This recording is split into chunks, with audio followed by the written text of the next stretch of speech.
So, do you want to know how to become a video game tester? If you don't have any video game testing experience, not a problem. And you don't know how to become a video game tester, this video is for you. If you already have video game testing experience and you're just looking for a video game testing job, then this video is still for you. Alright then, let's just jump right into it. Hey, Captain Games here. I'm currently a professional video game tester and I'm a video game project manager. And today, I'm here to help you and tell you how to become a video game tester and help you get a video game testing job and get paid while testing video games with no experience at all. I'm going to tell you everything you need to know in this video and how I got my first video game testing job and tell you all the things I did. So let's just start things off. Let's just say you have no video game testing experience. What I mean by that is you have not worked at any game company as a game tester. So that means you have no experience whatsoever. Okay, first thing you need to do is you need to play lots of games. You need to play a lot of different genres. Play games that you normally don't play. Play like RPG, play MMO, play single player games, play casual mobile games, play online games, just play every different type of genre. That would definitely help you a lot. Definitely play games you normally don't play because you want to get as much experience as possible when they ask you, oh hey, what about this game, what about that game, and this way you have a general kind of knowledge on different types of games, genres, game mechanics, things like that. Okay, you also want to play games on different types of platform as well, like PC, console, and mobile. So this way you have more diversified skill set. Not saying you could specialize on a certain platform, but you could. But so it's better to have a more generalized skill set. When you play the games, get to really know the game mechanics. Try to understand it from the back end. Like how it actually works. Try to figure out like, oh, how will a battle pass work? How much coins you get, things like that. That will definitely help you a lot. Make sure to write down a list of all the games you play and your favorite ones, your genres, things like that. What's even better? If you found bugs in the games you play and that you report it to the game developers and the game developers actually fix the bugs that you found. Because this kind of gives you like game testing experience. So you could kind of say you do have game testing experience because you actually found bugs, and that's going to be your job when you a game tester. Make sure to write it down, like the types of bugs you found, how you found the game, how you reported it, things like that. They will be asking for this in the interviews. What I mean is, it's actually an interview question. Sometimes they do ask, hey, have you found any bugs in games you played? So, now you have a list, you can answer that question easily. If you didn't find any, that's okay. Just say you played a lot of games. And yeah, that's kind of what I did when they asked me that question. I said, yeah, I just listed all the games I played, and I found some bugs in these games. I actually reported them to the game developers. They fixed it, things like that. So, kind of makes you look good. The next thing you should do is, if you don't have any game testing experience, is to build games, okay? It is very easy to build games now by just watching YouTube videos. That's what I did. I literally just went on YouTube, Googled how to build games. There's a ton of YouTube channels nowadays showing you how to build games. The game engine I recommend is Unity. That's the one I started out with, and I think, it's pretty easy to build games in Unity. It's easy because there's lots of videos showing people how to build games on Unity, and they also provide free game assets that you could import to Unity. And, if you don't know how to draw, you just download some of these free assets, and there's also code as well, and you just input in Unity and you just start building like that. Some of these YouTube videos provide like sound effects and animations for you to just import into Unity and start building. I'm gonna put some links down below to some of these YouTube videos that give you free art assets and also teach you how to build games on Unity. So now after you finish building these games, now you're gonna have some game experience because you're gonna get in-depth knowledge on how games are built. You're gonna know the workflow, you're gonna know how to add the artwork and how to maybe add the animation. Maybe you actually coded it yourself. You could get a lot of experience and learn a lot of things. So you could definitely talk about all of this during the interview. And the most important thing is you get game testing experience because you're going to have to test your own games to make sure they work. Maybe you found a lot of bugs. You could talk through the process, things like that. What was your mindset? How did you, program that? And how did you, find the bug in the code and, things like that. This is going to show the interviewer that you're really passionate about games because, you went so far as to build your own games and then test your own games, and it's very hard to do that. And then maybe even launched it on the Android store, iOS, things like that. Sometimes the interviewer might ask you to show them the games you build, and then show them the portfolio. One thing you want to do is definitely build a portfolio of all the games that you built. It's going to give you that competitive advantage versus someone that didn't build any games and, he just played a lot of games and tried to apply to be a game tester, but you actually built games and tested them.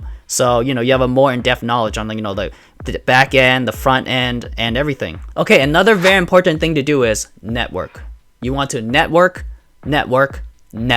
You could go to one of those game conventions like PAX West, PAX East, E3, BlizzCon, you know, start networking and meet a lot of different people. Sometimes talk to the game panels, you know, they might bring recruiters, or if they don't, you could just, you know, just meet them and network and add them on LinkedIn, things like that. Sometimes those people might have openings in their company for game testers, and they might just refer you, you know, to the position. It's gonna give you, you know, competitive advantage for sure. And if they don't have any open positions, they might refer you to another friend of theirs that's a recruiter at another gaming firm that is also looking for a game tester, and you know, it's a win-win for you. You're not gonna know who's gonna help you or where it's gonna come from, so you know, you want to just make sure you know, diversify and network with, like, you know, as many people as you can. You know, make friends. You know, it's gonna be fun. And one of these people might just refer you to a game tester job. And you know, sometimes when you're applying to that company as a game tester, the interviewer might ask the person you know in the company that you already met at, you know, E3 or something like that. You know, who is this guy?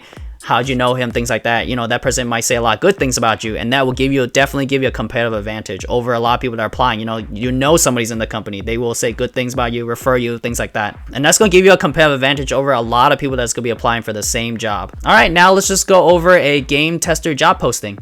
Okay, so here is an actual game tester job posting. So let's just go over the qualifications to be a game tester. Okay, so here we have proficient with PC and gaming consoles. You know, that's exactly what we discussed earlier, where you want to play on different types of platforms because, you know, that's what they want.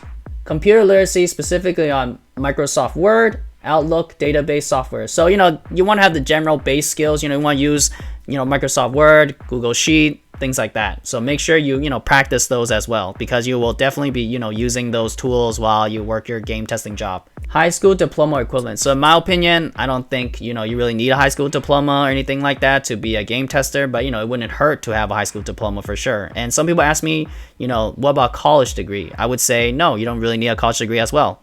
But if you have a college degree, you know, it wouldn't hurt, that's for sure. Like if you have a degree in video game programming or video game design, then yeah, it will definitely help you a lot. But if you have those degrees, you could just apply to be a video game programmer or a video game design. You know, you don't really need to apply to be a video game tester unless you really want to. So yeah, it definitely helps though. So hey, if you're liking this video so far, definitely click on that like button and share the video if you're enjoying it. And don't forget to subscribe to this YouTube channel to learn more. Okay, back to this. Minimum age of 18 years and above.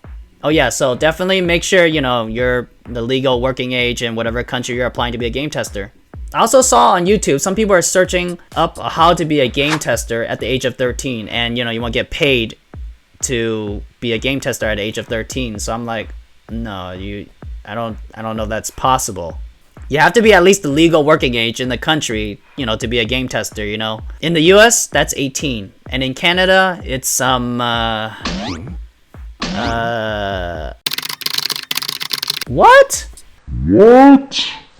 Can a 13-year-old legally work in Canada? It is legal for a 13-year-old to work in some parts of Canada. What? Really? The government has restrictions in places for the kinds of jobs a 13-year-old can do. Wow. They could do this part-time. Okay, I take that back. Maybe you could become a video game tester in Canada at the age of 13. But you just can't do it full-time according to this. You have to be 18 still in Canada. So, oh, too bad. Okay, the ability to test both 2D and 3D games repeatedly while listening and looking for bugs. Yeah, definitely. If you play a lot of different games, you know, 2D and 3D, that'll definitely help you a lot. Ability to test using a handheld gaming device and various other gaming platforms. Yeah, definitely. In the beginning, I said, you know, test and play on different platforms like PC, mobile, console, okay? So you have a diverse skill set. Positive attitude with the ability to work in a team environment. Yeah, definitely. You want to be happy, positive, and you know, if you're passionate around games and your coworkers are passionate around games, it's going to be easy. It's going to be pretty easy. Ability to sit for long periods of time and occasionally lift up to 20 pounds. Yeah, definitely. When you're testing games, you're going to be sitting on, you know, the chair or whatever, couch or your desk, and you're going to be testing games for a long time, you know, trying to find the bug or playing levels over and over again just to make sure there is no bugs, things like that. And you want, you know, the 20 pounds is, you know, might be lifting stuff, files, you know, things like that. And the last thing is testing experience with multiple games on multiple platforms. Yeah, again, I don't know why to keep saying this, but play different games that you normally don't play, different genres, and on different platforms at the same time, and definitely it'll give you advantage. Yeah, pretty much that's it. If you just play lots of different games on different platforms and you build games on Unity, then yeah, you could pretty much cover all these qualifications and make sure you're 18 and older, of course. Then yeah, you could just, you know, you qualify to be a game tester and apply to this job, and maybe you might get an interview and become a game tester. Okay, now you see how easy it is to get some of the qualifications. Even though you kind of didn't work in a game testing job, you could just do some stuff to kind of get the experience. You know, that's what they want to see. They want to see you're passionate and that you're trying very hard to be a game tester. Also, remember, when you first get the job, you might not get to test the games that you actually want to play. So, you know, that's what happened to me.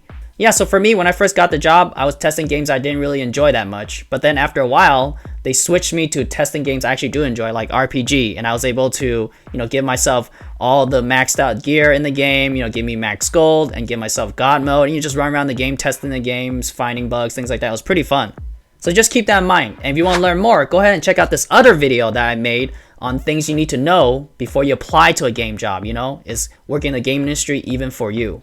Okay? So make sure to check out the video up here or down here or, you know, somewhere. I'm going to post a link for that. Okay, the last thing and the most important thing of all is you have to be very, very persistent, okay? It's going to be very competitive to be a video game tester because a lot of people want to apply to this job and get paid while playing video games. You're probably going to get rejected a bunch of times, maybe even a lot of times before you actually land your first game testing job. Especially when you have no video game testing experience or worked in any other game company before. Yeah, definitely for me in the beginning, I got rejected a lot before I finally landed, you know, my first video game testing job. It was definitely hard. I just kept applying and applying and applying and interviewing, getting rejected. You know, the first time, it hurts a lot when you get rejected, of course. But after a while, you know, the pain kind of goes away. So, you know, just keep going. You just grind. You know, if you're very passionate about games, you know, definitely you'll have the willpower to push through for sure. So remember, be persistent, okay? All right, I think that's pretty much everything. If you like this video, go ahead and click that like button and share the video. Go ahead and comment down below and tell me what else you want to know about being a game tester. Also, go ahead and comment down below and tell me what was your experience like when you applied to be a game tester. Or definitely share your story and how you became a game tester. Also, don't forget to join my Discord channel where we talk about games all day. If you're passionate about games, then that's the place to be. And the most important thing of all is hit that subscribe button and click on the notifications for more videos like this in the future because I'll definitely be making more videos like this. Also, since you're here, go ahead and check out my other video on things to know before you apply to a game job. You know, is being in the game industry even for you? You know, I'll definitely tell you more in that video. Also, check out my other video on my reaction to a game called Wukong Black Myth where the boss throws poop at you as an attack. If it does damage, definitely check out that video. You'll find out. Well, I think that's all I have for today. See you later then.